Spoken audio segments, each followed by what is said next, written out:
اللہ کا نبوت۔ نبی اس بشر کو کہتے ہیں جسے اللہ تعالیٰ نے ہدایت کے لیے وحی بھیجی ہو، اور رسول نبی انسان ہی ہوتا ہے یا پھر فرشتوں میں۔ اسی طرح انسان ہی جتنے نبی آئے ہیں انسانوں میں آئے ہیں، مرد آئے ہیں، عورت کو نبوت نہیں ملی، عورت کبھی نبی نہیں بن سکی، نہ بنے گی۔ اسی طرح جنات میں بھی نبی نہیں، فرشتوں میں ہیں یا انسانوں میں انبیاء کرام ہیں۔ اللہ رب العزت اگر چاہتا انبیاء رسول نہ بھیجتا، پھر بھی وہ اور طریقے سے اپنا نظام چلا سکتا تھا، لیکن اللہ رب العزت کو جس طرح پسند ہے اس نے رسولوں کے ذریعے انبیاء کو منتخب کیا۔ بہت زیادہ عبادت کرنے سے نبی نہیں بنتا، نبی وہ ہے جسے اللہ نے پہلے سے منتخب فرما لیا۔ انبیاء جتنے بھی گزرے ہیں پہلے سے ہی اللہ نے منتخب کر لیے، یہ نہیں کہ بہت زیادہ نبی عبادت کرتا تھا اور اس کو نبوت دے گی، ایسا نہیں۔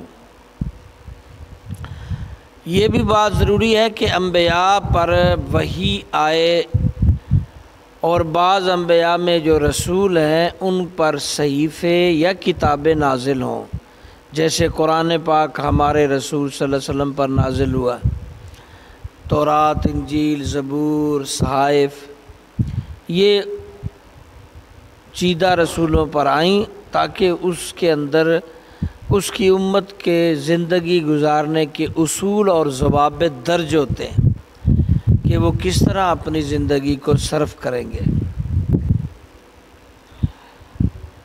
آسمانی کتابیں انہیں کہا جاتا ہے، جیسے 4 کتابیں عمومی آپ نے پڑھا ہے کہ 4 کتابیں آسمانی برحق ہیں، اس کے علاوہ بھی ہیں لیکن ان کا وجود نہیں۔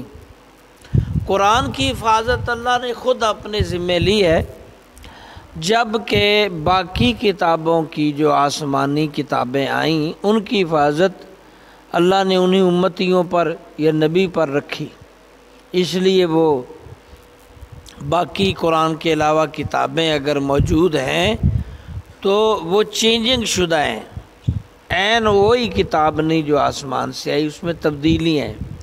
لیکن قرآن کی اللہ نے کہا اِنَّا نَحْنُ نَزَّلْنَا الذِّکْرَ وَإِنَّا لَهُ لَحَافِظُونَ، ہم نے قرآن نازل کیا اور اس کی حفاظت خود کریں گے۔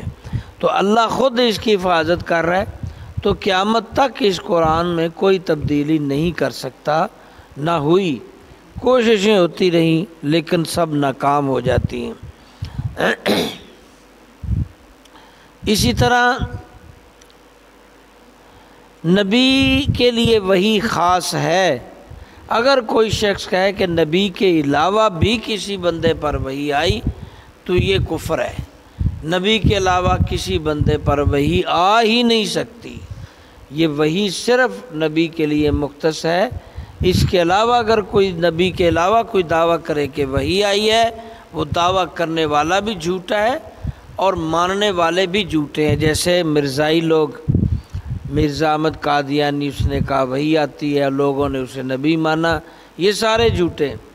اور یہ عقیدہ بھی رکھیں کہ سب سے پہلے نبی آدم علیہ السلام ہے اور سب سے آخری نبی حضرت محمد صلی اللہ علیہ وسلم ہیں۔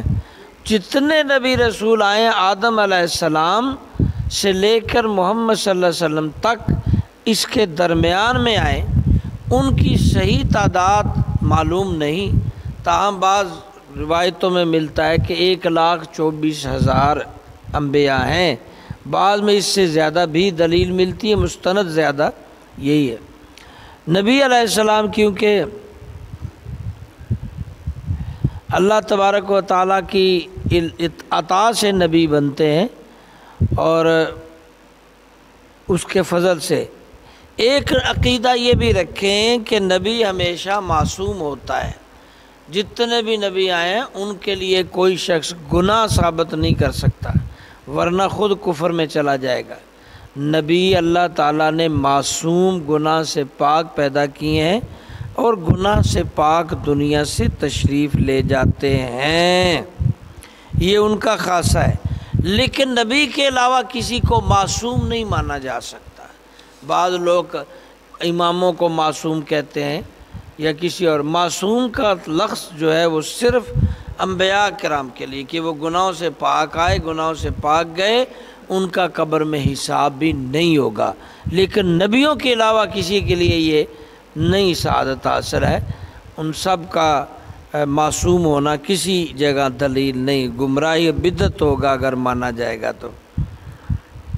اسی طرح انبیاء علیہ السلام شرک، کفر اور ہر ایسے خرابی اور خباثت سے پاک ہیں جو لوگوں کے اندر عمومی پائی جاتی ہو، مثلا جھوٹ بولنا، خیانت کرنا اور جہالت وغیرہ، یا اسی طرح تھی گالی گلوچ، بددیانتی، یہ خرابیاں جو ہمارے اندر لوگوں میں گناہ کبیرہ طرز کی پائی جاتی ہیں، نبی میں ان میں سے کوئی ایک بھی نہیں پائی جاتی۔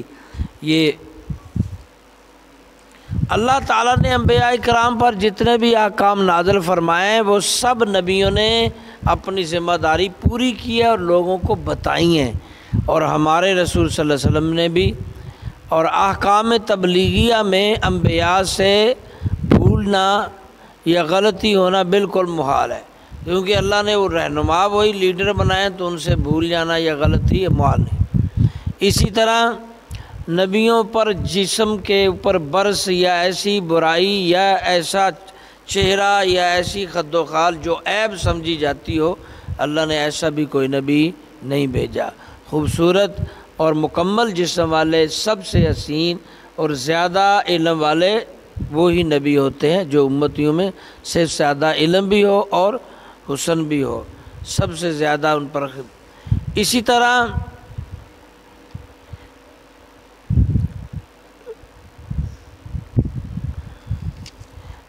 کفار کا جو سلسلہ ہے وہ آدم علیہ السلام سے شروع نہیں ہوا۔ آدم علیہ السلام پہلے تھے جو مٹی سے پیدا کیے، اس کے بعد انسان بنے بہت زیادہ، تو کفار کا سلسلہ نوح علیہ السلام کے دور میں شروع ہوا ہے، پہلے تک نہیں تھا آپ کے یہ قریب قریب۔ اسی طرح نبیوں کے درجے بھی ہیں، فضیلت بھی ہے۔ سب سے بڑی فضیلت حضرت محمد صلی اللہ علیہ وسلم، اس کے بعد آپ جانتے ہیں ابراہیم، اسماعیل، عیسیٰ علیہ السلام، موسیٰ، ان کے مقامات ہیں، لیکن نبی ہونے کے اعتبار سے سب کا درجہ ایک جیسا ہے، فضائل کے اعتبار سے نبی بڑھ جاتے ہیں۔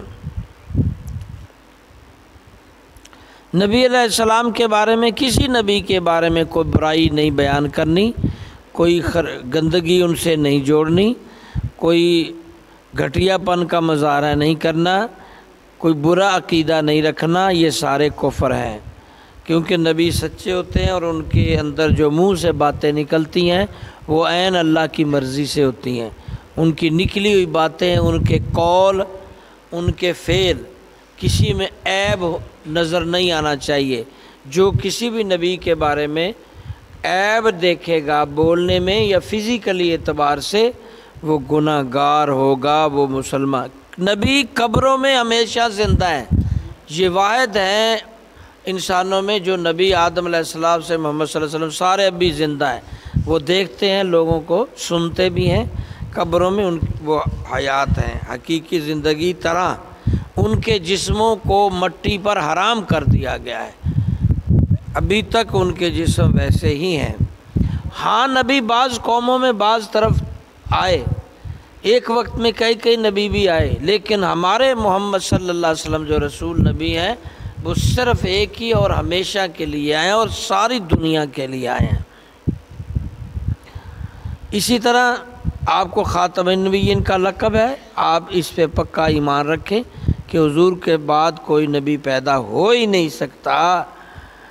محبوب علیہ الصلوۃ والسلام کو زیادہ اللہ نے مرتبے اور شانیں عطا کی ہیں، باقی انبیاء شفیع بھی ہوں گے، شفاعت کرنے والے۔ اسی طرح محبوب علیہ السلام کی اطاعت اللہ کی اطاعت ہوگی، حضور السلام کی تعظیم اللہ ہی کی تعظیم ہوگی، حضور صلی اللہ علیہ وسلم کی توقیر عزت اسی طرح آج بھی کرنی ہوگی جیسے آپ زندہ تھے، آج اگر نہیں دنیا میں بظاہر، لیکن اسی طرح رسپیکٹ اور اسی طرح سارے معاملات ہوں گے۔ اللہ تبارک و تعالی ہمیں قبول اور